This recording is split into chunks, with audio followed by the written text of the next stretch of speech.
प्रणाम। हम किरण शर्मा, हम मंजू शर्मा अपना चैनल पर स्वागत करै छी। नमस्ते प्रणाम देते दाई माय दीदी भाजी चाची बहन छी सब गोटे के प्रणाम करै छी। सब गोटे ने प्यार आशीर्वाद देते रहबा बढ़ाबैत रहबा हमरा सबके नहीं बिसरबन।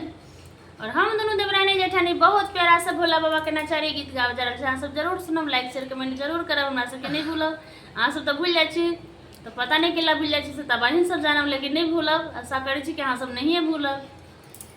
बहुत प्यारा समाचारी गीत यहाँ सब जरूर सुनबे, जरूर कमेंट करबे अहाँ सबके गीत केहन लागल आ जरूर सुनकर हमरा सबके गीत पर हर हर महादेव जरूर लिखम। हमार बिंदी तियर बुझाई हो गेलियो।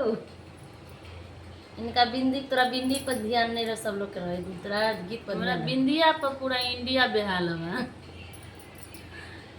अपना